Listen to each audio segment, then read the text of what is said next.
Yeah కుక్షి వివరే కృత్వా స్వయం రక్షతి సర్వతః నమామి జననీం దేవీం పరాం ప్రకృతిరూపిణీం కృచ్ఛేణ మహతా దేవ్యా ధారితోహం యథోదరే తత్ప్రసాదాత్ జగద్దృష్టం మాతర్నిత్యం నమోస్తుతే పృథివ్యా యాని తీర్థాని సాగరాదీని సర్వతః వసంతి యత్ర తాం నౌమి మాతరం భూతిహేతవే. మాతృదేవో భవ పితృదేవో భవ. ఇప్పుడు మనము ఏప్రిల్ నెల 2026 సంవత్సరంలో ఈ ద్వాదశ రాశుల వారికి గోచార ఫలితాలు ఏ విధంగా ఉంటాయి అనేది మనం సశాస్త్రీయంగా తెలుసుకునేటటువంటి ప్రయత్నం చేద్దాం. కర్కాటక రాశి వారికి ఏప్రిల్ నెల 2026 గోచార ఫలితాలు ఏ విధంగా ఉంటాయో సశాస్త్రీయమైన పద్ధతిలో తెలుసుకునే ప్రయత్నం చేద్దాము. ఇక్కడ కర్కాటక రాశి వారికి ద్వితీయ స్థానంలో కేతుగ్రహ సంచారం జరుగుతోంది. ఇది శుభ ఫలితములను ఇవ్వజాలదు. ఏ విధమైన అసౌకర్యం కలిగిస్తుంది అన్నట్టయితే మాటలో కఠినత్వం ఉంటుంది, ధనానికి లోటు, రావాల్సిన డబ్బులు అందవు, డబ్బులకు కొంచెం చాలా కష్టపడాల్సి వస్తుంది. అలాగే కుటుంబంలో కూడా ఏ మాత్రమో ఆహ్లాదకరమైనటువంటి పరిస్థితులు ఉండవు.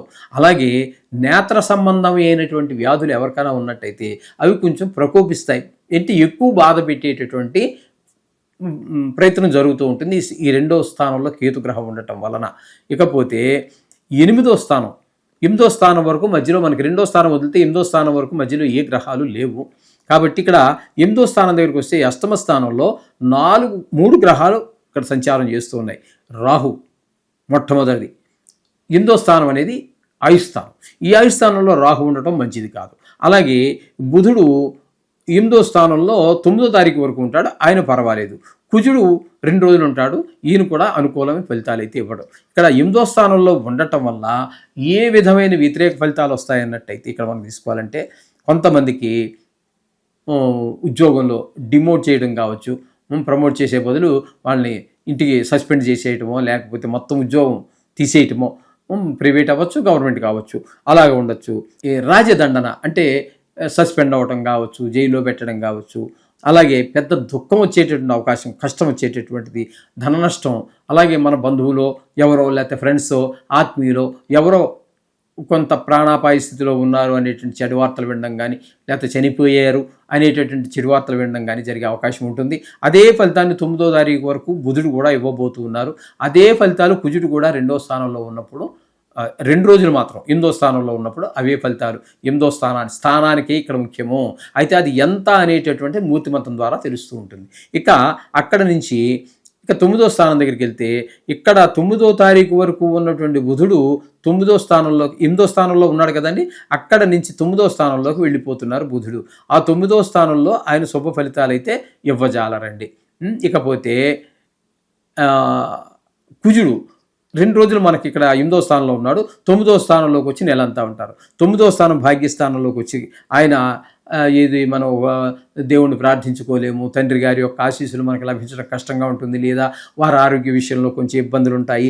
అలాగే మన మొర దేవుడికి విన్నవించుకోలేని పరిస్థితి అంతా కూడా కనిపిస్తూ ఉంటాయి. ఇక ఈ విధంగా ఉంటుంది. ఇక రవిని కనుక తీసుకున్నట్టయితే ఈయన ఇక్కడ 9వ స్థానంలో, అది కూడా ఆయన కూడా తండ్రి గారి విషయంలో కొంచెం ఇబ్బందులు పెట్టడం, ఆరోగ్య విషయంలో ఇవన్నీ 9వ స్థానంలో ఉన్నటువంటివన్నీ అవే పరిస్థితిలో ఉంటాయి. శని భగవానుడు కూడా అక్కడే ఉన్నాడు, ఆయన నెల అంతా అక్కడే ఉంటారు, ఆయన కూడా అదే ఫలితాలు ఇవ్వబోతూ ఉన్నారు. అక్కడి నుంచి ఈ రవి మనకి 9వ స్థానంలో 14వ తారీఖు వరకు ఉన్నారు కదా, అక్కడ నుంచి ఆయన ఏం చేస్తారంటే 10వ స్థానంలోకి వచ్చి మిగతా అదంతా అంటే 14 రోజులు పోతే ఇక 16 రోజులు, జాన్యువరి కదా 31 రోజులు అంటే 17 రోజులు అనుకోండి. ఈ 17 రోజులు మీకు ఆయన అనుకూలమైన ఫలితాలు ఇస్తారు. అంటే మీకేమవుతుంది, ఇక్కడ 10వ స్థానం అవుతోంది. ఈ 10వ స్థానంలో రవి అనుకూలమైన ఫలితాలు ఇస్తాడు. ఉద్యోగ రీత్యా పైకి లేపుతాడు, వృత్తిరీత్యా పైకి లేపుతారు, ఆదాయ రీత్యా పెరుగుతుంది. ఆ విధంగా మీకు ఒక ప్రమోషన్ రావటం కానీ, లేదా ట్రాన్స్ఫర్ కూడా మీరు అనుకున్న ప్రదేశాలకు అవ్వటం కానీ, ఇట్లాంటివన్నీ జరిగే అవకాశం రవి 10వ స్థానంలో ఉన్నప్పుడు జరుగుతాయి. అలాగే శుక్రుడు ఒక 19వ తారీఖు వరకు 10వ స్థానంలో, తదుపరి ఏకాదశ స్థానంలోనూ సంచారం చేస్తున్నారు. ఈయన 2 స్థానాలలోనూ కూడా చాలా చక్కటి ఫలితాలు ఇస్తూ ఉన్నారు. అందుచేత మీకు శుక్రుడు పూర్తి అనుకూలురు ఏమండి. అలాగే మీకు ఇక్కడ చెప్పాలి అన్నట్టయితే దశమ స్థానంలో రవి అనుకూలమైన ఫలితాలు ఇస్తూ ఉన్నారు. శుక్రుడు పూర్తి అనుకూలుడు. బుధుడు మాత్రం మీకు చెప్పాలి అన్నట్టయితే 8వ స్థానంలో ఒక 9 రోజులు మాత్రం అనుకూలమైన ఫలితాలు ఇస్తూ ఉన్నారు. ఈ విధంగా ఉంది.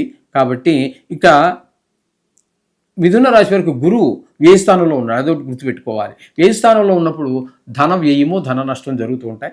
అయితే ఇక్కడ మనం గుర్తించవలసిన విషయం ఏంటంటే, ఆయన వ్యయ స్థానంలో ఉన్నప్పుడు మీరు చేసినటువంటి ఖర్చు ఏదైతే ఉందో అది ఉపయోగకరంగా ఉంటుంది. అంటే మీరు ఒక ఇల్లు కొనడానికో, స్థలం కొనడానికో, లేకపోతే కారు కొనడానికో, లేకపోతే పిల్లవాడి చదువు గురించో దేనికో అది ఒక మంచి పని కోసం వినియోగించబడుతుంది ఆ వ్యయం. అది ఒకటి మాత్రం గుర్తుపెట్టుకోవచ్చు. పెట్టుకోవాల్సి ఉంటుందన్నమాట. ఈ విధమైన ఫలితాలన్నీ గురువు ఇస్తున్నాడు. కాబట్టి కొన్ని గ్రహాలు ప్రతికూలతలు ఉన్నాయి, చాలా ఎక్కువగానే ఉన్నాయి. కాబట్టి కొంచెం మీరు జాగ్రత్తగా ఉండటం. మనము ఉగాది ఫలితాల్లో మనం ఆదాయ వ్యయాల గురించి చెప్పుకున్నాం కదా. దాన్ని బట్టి ఎక్కడ కొంచెం జాగ్రత్తగా ఉండాలి. ఆదాయం అసలు ఎప్పుడైనా సరే లెక్క ఉండాలండి మనిషికి. ఆదాయం ఎంత వస్తుంది, వ్యయం ఎంత ఖర్చు పెడుతున్నాం అనేది లేకుండా, ఒక ప్రణాళిక లేకుండా వెళ్తే మాత్రం ఖచ్చితంగా ఎవరైనా ఇబ్బందులు పాలు అవక తప్పదు. కాబట్టి మాట కూడా జాగ్రత్తగా మాట్లాడండి. అలాగే ధనాన్ని కూడా చూసి ఖర్చు పెట్టండి. ఎక్కువ గ్రహాలు ప్రతికూలంగా ఉన్నాయి కాబట్టి ఈ యొక్క కర్కాటక రాశి వారికి తగు జాగ్రత్త తీసుకుంటూ మీ ప్రయత్నంలో లోపం లేకుండా మీరు ప్రయత్నం చేయండి. చేసిన తర్వాత నవగ్రహ శ్లోకాలు రోజు చదువుకోండి. తప్పనిసరిగా మీకు కొంత ఉపశాంతి లభించడం జరుగుతుంది. శుభం భూయాత్.